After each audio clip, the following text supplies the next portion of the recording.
Hey there YouTube, I'm Forrest, Latter-day Skeptic. As many of you know, my brother Jacob runs a channel called Thoughtful Faith, a channel focused more towards active church members looking to intellectually engage in religious discussions. I've made a few videos critiquing his content, and rather than going back and forth with response videos, we decided we'll have weekly discussions where one of us will critique the content of the other. The goal is to explore these ideas, find places that we can improve, and hopefully get a little bit closer to the truth. So if you like the content here, please like and subscribe. We'll be putting out more videos like this in the future. Now, on to the discussion. I hope you enjoy.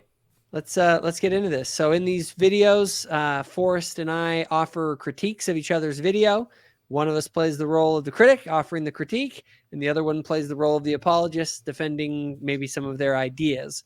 But we try and do this in a way where we steelman each other's arguments and really try and allow each other to lay out the best version of each other's arguments. And then instead of trying to convince one another, our main goal is clarity, to clarify where our distinctions are and the different ways that we view things. So that's what we're going to attempt tonight.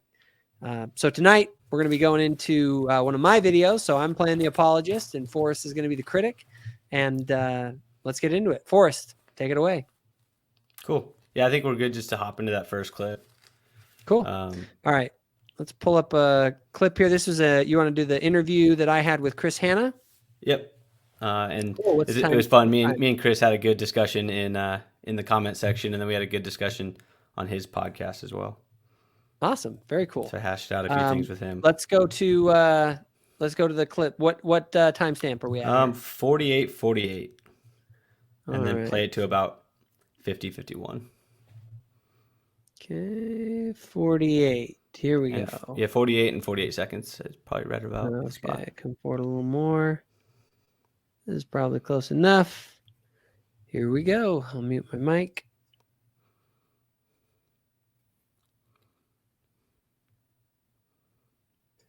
I'm not getting any sound coming through here. YouTube's muted. Oh, YouTube muted. There it is. All right, here we go. Oh, okay. But if we're going to define God along the same lines as the Trinitarian Christians, remember, you're talking about a spaceless, timeless, immutable, prime mover, genderless, three persons in one. It is such a incomprehensible load of woo-woo, for lack of a better term, that it is, Plato, it sounds like Plato. Plato is very much this sort of idea of the forms and this sort of... It sounds a lot like Islam too, if you ever get far into Islam. The Sikhs, that's how the Sikhs view stuff. It's even just if you get like the random people who declare themselves Gnostics or Hermetics or any sort of thing like that. But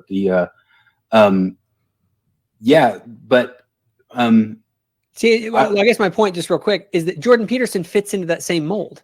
Yeah, 100%. It's the exact same mold. We actually, as Latter-day Saints, we're not. We break that mold big time. We are not idealists. We fall much more under what would almost be realism. It's almost like this is happening in the real realm of realism. Yeah. Yeah, and they give us hell for that. And that's probably good there. Frankly, I think that's oh, sorry. I was just saying that just to give the audience a quick notification about this episode with Chris. We were talking in this part, especially about Jordan Peterson's notion of God, and specifically how he fits the mold maybe of a Platonist. But anyway, you want to go ahead and kind of give your thoughts or comment on it? So one of my first videos that I put out was basically saying Jordan Peterson is an atheist. And that was brought up in the video. And then the issue was this definition of God kept getting interesting. So the steelman of what you guys were saying was basically that people tend to think that Jordan Peterson has this woo-woo made up definition of God, and that he's just getting soft on the definition. But in reality, he has the same, the omnipresent, the Trinitarian definition of God is very much up that alley. So it's actually nothing new. St. Thomas Aquinas had this very same woo-woo, which I think is its whole thing, but you said it. So like woo-woo definition of God. So Jordan Peterson is not this new, I like to say, like postmodern language using religious type. He's actually very standard throughout like Christian history. Yeah. So that's a fairly accurate Steelman. The only thing I might add to it is obviously Jordan Peterson is not the exact same as Thomas Aquinas, and that he doesn't, hold to the hypostatic union of the Trinity and three persons in one and all that kind of stuff. But fundamentally, that sort of which I believe is an incoherent notion itself. So what happens is any coherent notion of God that they might try and make that makes God personal falls apart. And so their version of God ultimately ends up being Aristotle and Plato's God, which is the same sort of a notion of God that Peterson is embracing. So I want to dig in a little bit on some of the details, but just broadly speaking, I think something that happened throughout the whole conversation that you had with Chris is you allow a redefinition of God all the time, which is fine, but you don't do a redefinition of atheism. You're not accounting for, like, when Forrest was saying Jordan Peterson isn't an atheist, this is what Forrest is using for atheism and what Forrest is using for a belief in God. And so, like, if an atheist, for example, says God doesn't exist, the Christian God of the Bible doesn't exist, and then you say, so therefore Jordan Peterson is an atheist, and you say, no, he is an atheist, he believes in Neoplatonism. Or did I say he is not an atheist because he believes in some form of God? It's like we're talking past each other at that point, because you're letting this definition of God be super fluid, which is challenging. And this is where the claim of, like, you guys are moving the goalpost all the time. And I had a big argument with Chris. Like, what do you think atheists are arguing about? Do you think they're arguing about? I just looked up a video on Spinoza's definition of God, where it's like very, the universe and nature. It's like, do you think Sam Harris and Hitchens are arguing against Neoplatonism? Well, that's to a certain extent, you get into the same problem that I have with a lot of people, other theists that I deal with. Like, here's the nice thing. When it comes to Latter-day Saints, you can be like, Jordan Peterson is an atheist by your standards. And I would say, yeah, he does not believe in the kind of God that we believe in, at least not yet. Well, let's hope that changes. And so that's kind of like this overarching issue. But even once you dive into the nitty gritty, I think both you and Chris were avoiding the obvious issues with what you guys are saying, which is at some point, this Neoplatonistic definition of God interacts with the real world in Christianity. So does Jordan Peterson believe that Jesus was literally resurrected? Does he believe that Jesus had miracles? Does he believe in any of those truth claims that I'm assuming Thomas Aquinas actually believed in? Yeah, no, he doesn't. So those different definitions are important. Let's do this. Would you say that Aristotle was an atheist?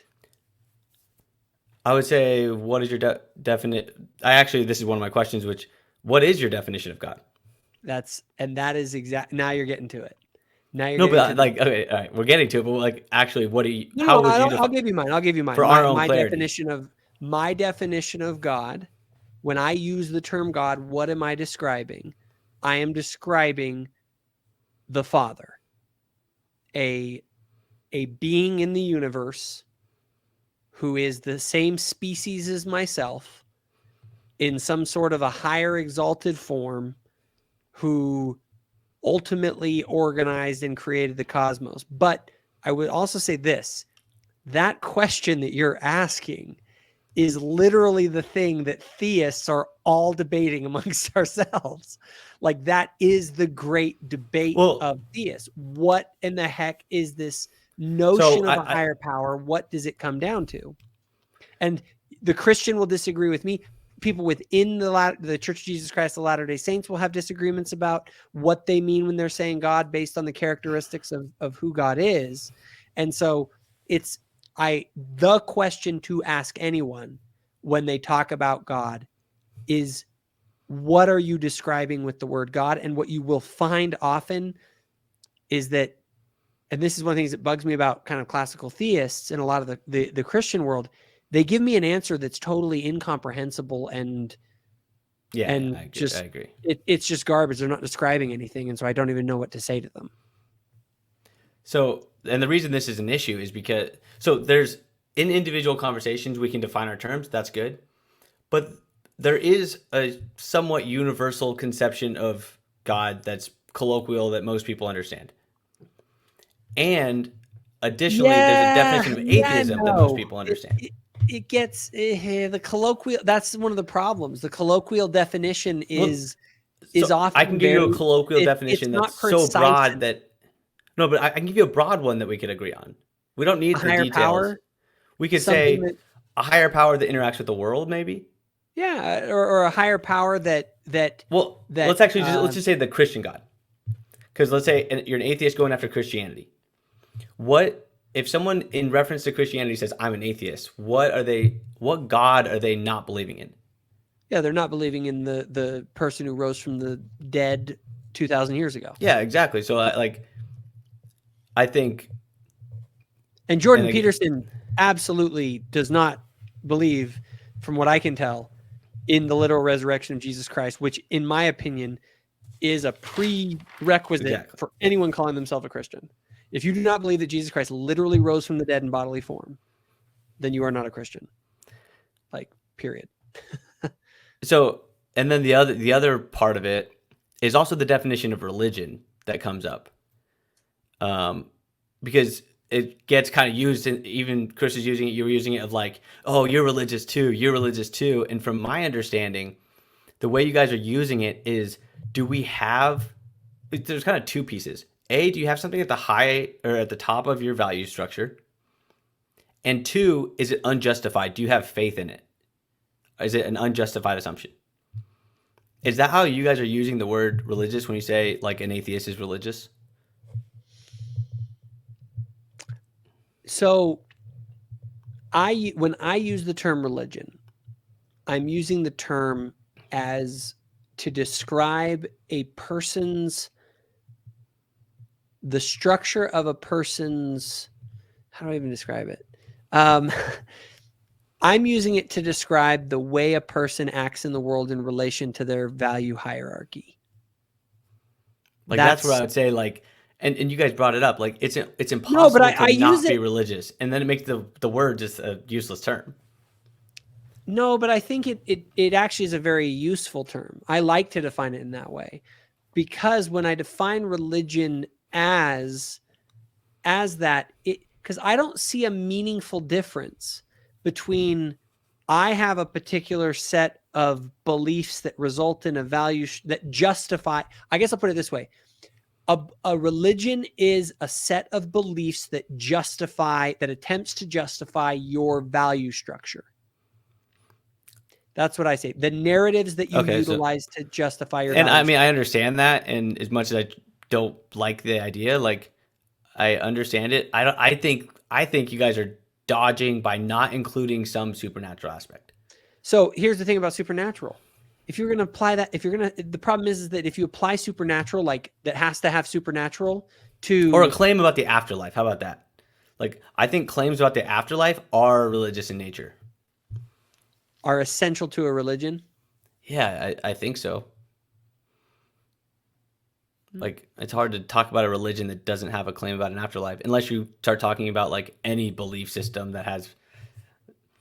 I think that's a more accurate definition of what people are. Why are we even using a word to describe this? We're trying to differentiate between different ideas, and one of them. Yeah, and that's where I actually have a hard time, honestly. I have when the problem is that when you look at somebody like Aristotle's view of God and the resulting value structure that sort of comes from idealist philosophy, the lines between what constitutes religion and what doesn't gets rather hazy. Plus, I don't really care if a person's belief system is to some extent, religions get put into a category that then get discriminated against. Okay. It's oh, keep your religion out of this. Right. When it's kind of wait a minute, why does your worldview get to be inculcated into schools or whatever, but mine doesn't? And it's like, well, because or you could even flip it around. You could say, well, it's my religious beliefs give me special protection under the law, right? Well, why does what is a religious belief? My religious belief is whatever I want to do. Exactly. And so there's sort of, in my opinion, it actually solves both those problems, because it just sort of says, look, everybody has a value structure that has some sort of a narrative to justify it. And so that the common thing that I'm seeing in all of these things is that if you want to say that religion, your definition causes those problems. Causes what problems? Like if you have no definition of religion that somewhat has to do with some supreme being giving you divine commands, like that's where you get someone that says, oh, well, my religion is I don't have to go to school. Oh, no, that's not a problem. Like, I think you should be free to not go to school. I'm saying is that I don't think that someone can say, well, I abuse my children and that's my religious belief. Well, and therefore you're saying people should not be able to say that. Yeah, I don't. Well, then, and that's my point. Is like your definition of religion is so loose that if their highest value is abusing their children, then that's their religion. Yeah. And I think that's a terrible religion. I don't think religion. I just don't think it's a religion. I think when we talk about freedom of religion and having religious exemptions, we clearly mean, hey, there's these people that believe that God is telling them things. It's really a deep down belief that they have, and it's key to them living a good life. We need to take that into consideration. I would say within the context of constitutional interpretation, you have to go and look at what did the founders mean when they were talking about religion at that time. At that time, the concept of religion was very much, it was Christianity primarily, and then Judaism and the few religions that they kind of knew of and what they would have thought of in terms of religion. And most people still do, but it depends on the context of the conversation. Okay. When we're talking about religion in relation to constitutional law, I actually do believe that it should refer in law to the way it was understood by those who wrote the law, what they actually intended by it. However, when I'm talking about religion, or when you're talking about religion, if you're just talking about superstitious beliefs, like, yeah, I'm against religion. Like, religion's terrible. Well, I mean, you're not. You have you don't. Well, do you think your beliefs are superstitious? No. Like, what is this? We're gonna get into a definition. I actually want to bring up one point before we get on to the second clip, because we need to get moving. Yeah. I'm more just going to throw it out there as kind of like I actually think I'm going to do a video on it, because the last couple of days it's like hit me big time, and I think it's maybe there's something to it. And it comes from your guys' comments about atheists having unjustified beliefs at the bottom of their, it's kind of funny. I think you and Chris were talking top or bottom. He would always say the bottom, like the foundation, and you were talking like the highest. Anyways, like an unjustified foundation. You say atheists, you dig down in all of their beliefs or in all of their worldviews, they will come to a foundation that they can't justify, and so they have faith in it. So it acts as a religion. And I want to dive into the idea of an unjustified belief versus an unjustified assumption versus a false assumption. Because I think that's where an atheist would say, sure, I can't prove mine, but I can prove that yours is false, so we need to find a new foundation. Okay. So, yeah, I think it's an interesting topic. So it's not just saying, hey, we both have things we can't prove. It's like, no, we've proven yours false. This is obviously like, this is what I would say to a believer. Yeah. That's why we're different. We're different not because we both can't justify our stuff. It's that your stuff is false, and not that it's unjustified. Yeah, anything that's false, I'll reject. Yeah, I'm all for that.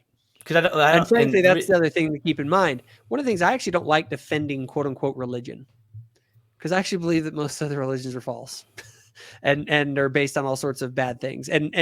But then again, I mean that both in terms of religion 1.0, which is kind of what you normally talk about, and religion 2.0. I believe that most totalizing worldview. Oh, wait, you're saying 2.0 as in stage 2 conversation? No, I mean religion 2.0 in the sense of like the broader definition, the kind of all worldviews sort of religion, right? But Yeah, I'm not a fan of religion per se. I'm a fan of things that are true. And I believe that certain religions 2.0 kind of worldviews are more true than others. And I believe that humanists oftentimes have more truth in their humanism than religious zealots, religion 1.0 zealots, who are just out of their freaking minds based on irrational and insane beliefs. So I do not like to lump in I'm not a defender of quote unquote religion as just per se, because although I will say I do believe that most, well, I don't know. It's kind of a mixed bag. It kind of depends on how much the type of humanism a person has. Because if they have a collective Marxian humanism, it's like burn it. Like I'm gonna fight against you tooth and nail and send armies and the whole 9 yards. And if you're but if you're a different kind of humanist, you might be great. So it really is dependent on the particular views. I don't care about these labels. I care about what is true, what is false, what set of beliefs has more truth in it or less. That's it. The only reason I really bring it up is it seems like a lot of that conversation, it's maybe false equivocation is the right word. Like Sam Harris believes that he's an atheist, but he has these beliefs too that are unjustified. It's like, yeah, that's because you're using one definition of atheism that obviously is not what he intended. I think it's obvious. Chris, when I talked to him in the chat, like he actually does think like, wait, the new atheist movement, like, or the Four Horsemen, like weren't going after atheism or theism 2.0. Is that what you called it? Like the broad. I'm like, no, I don't think so. I think they were going after anyone that says God interacted with the world through Jesus or God interacted in the world through Muhammad. Like those are all the claims that they seem to attack from my perspective.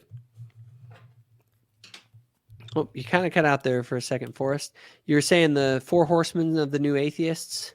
Yeah, I think that like they aren't.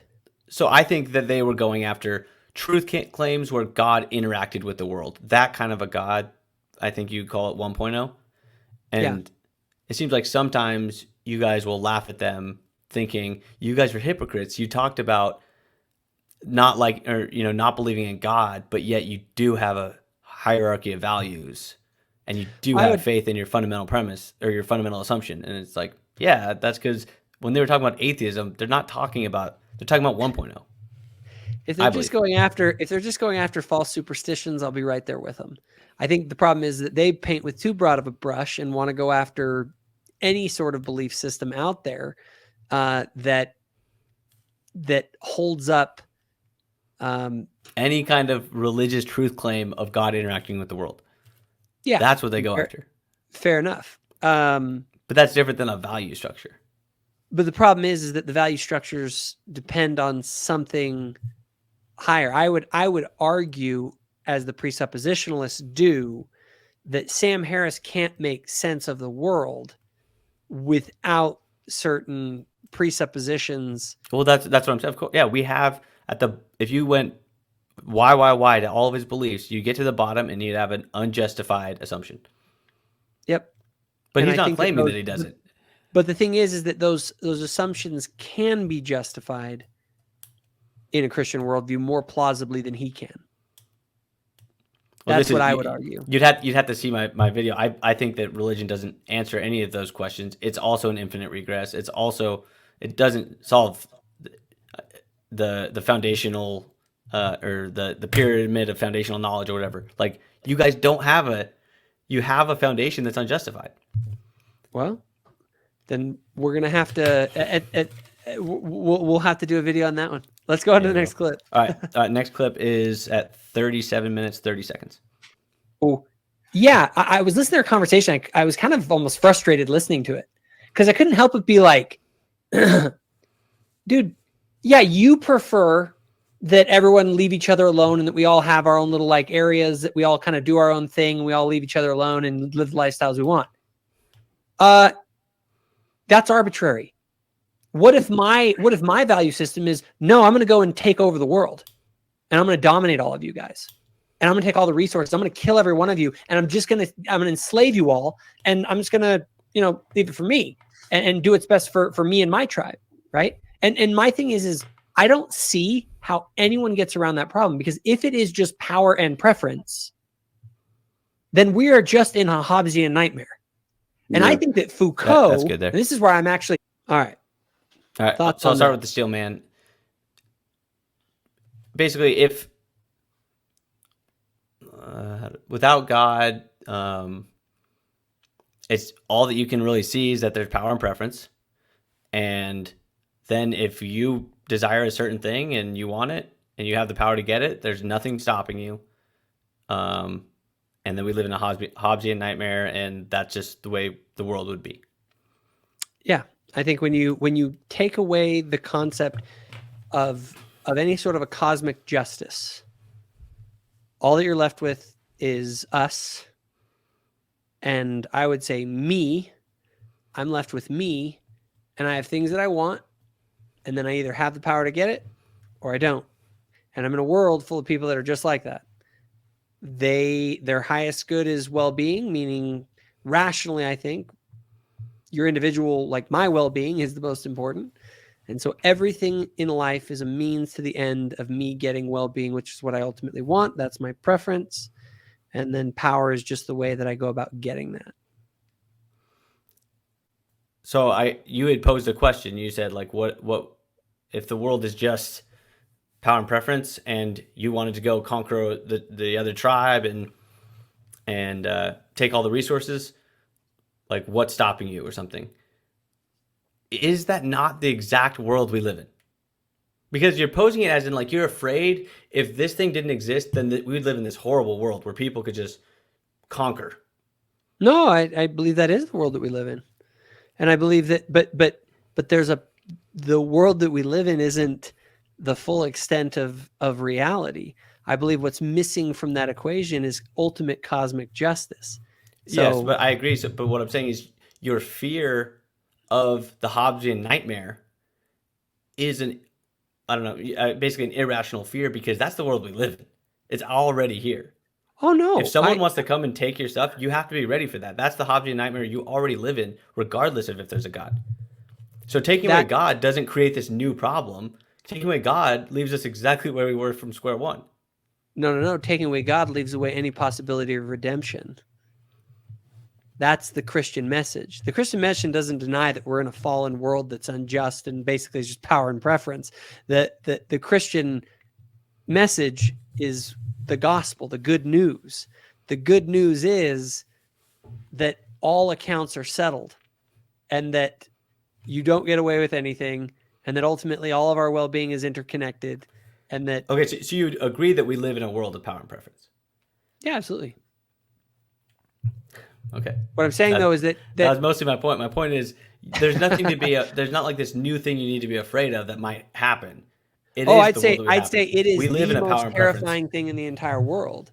I think that if there's no hope, no redemption, no justice, that is the worst possible thing ever. In fact, I'm so rough on this of how bad the world actually is. I'm a believer that we should end it all. If there's no redemption and there's no anything, then overall, if you look at just the overall suffering of every creature and all of it, the suffering doesn't outweigh that. It's like, for the vast majority of humans, the vast majority of living creatures, life will be mostly suffering and then death. And it's like, I don't think existence justifies itself. I think it'd be better if none of it existed. I just did an episode of the Midnight Mormons talking about this very thing. Yeah. Well, no, I think you just talked about it with somebody else too. Yeah, I mean, redemption. With Chris, you talked about it. With Chris, yeah. And so the thing, my bigger question is, I turn to the atheists and I go, so this is it, huh? Like, it's all just power and preference, and Foucault's right. And that ultimately, what that means is that Foucault is right. He's right. I don't know enough about Foucault, but like, to me, this is such a confusing statement, because all of everything is about power. Okay. Like the language we use and preference. There is the only morality is get what you want, because that's well-being. The only well-being you're going to get is your own. And so now he may not have said it in those words, but that's that's kind of, I mean, I somewhat agree with a lot of that. Like, I think you have power but you make this leap to like end it all it's like a totally confusing belief because I don't know how you get from point A to point. We don't really need to go down that much, but it's like I enjoy living, so at a minimum, I wouldn't want to end myself. Yeah. Why would you end all the good things? No, I agree. From an individual perspective, you could have a wonderful, wonderful life that you feel like is totally justified. But the question is if you were to objectively pull back and look at the whole thing and say, okay, is there an option for making it all better and happy, and so there's lots of joy? No. What I'm saying is that if you knew that the entirety of existence was no, I'll use this example. The past existence or the future existence? All of it. If I knew all of it was mostly suffering, then yeah, I'd probably say at the end it probably wasn't worth it. We should have not existed at all. That would have been better. And that's my basic point. But if you can have a net positive, I don't think it's possible. I don't think it's even close to possible with how bad things have been in human history, and in the history of life generally. I think if you were to add up the suffering, any of the good that came out of it wouldn't justify it. But that's a very different discussion that's a very different discussion too. It would have to go into. But yeah, do I concede that this world is a world of power and preference? Absolutely. I believe that the world is a Hobbesian nightmare. And I think that the serious atheists recognize that, and they adjust their moral compass in a way that takes account for that. And I think that's what Sam Harris does, for example. He is arguing for a better world because that is his preference, and he's using his power to try to get what he wants. He wants a better world. Yeah, I never said it wasn't arbitrary, but that doesn't matter. Well, then why do I care what he has to say? I don't prefer because if he can convince you, then it worked, and you are now, your want is in line with his wants. What's funny is his wants are the product of being in a Christian culture. I mean, perhaps. Like, what I thought was kind of ironic about the whole conversation too is it's so the power and preference is so unavoidable, especially for somebody like Chris. And I feel bad, Chris, if you watch this video, we can have our own conversation, so I don't keep just bringing you up. But like Chris, who doesn't believe, for him to be advocating for religion, that is a power preference move big time. He's like, I want the world to be a better place. I want things to be happier. And I'm going to try to use my power to try to influence that. And I think that's what religions are doing too. Like, you're trying to influence the world. No, see, this is the total difference.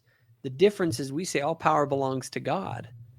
And if you prefer your own well-being, you better align with him, because ultimately he's the one who has the power and that ultimately rules all things, right? It's not us. So that's one of the big differences in the worldview.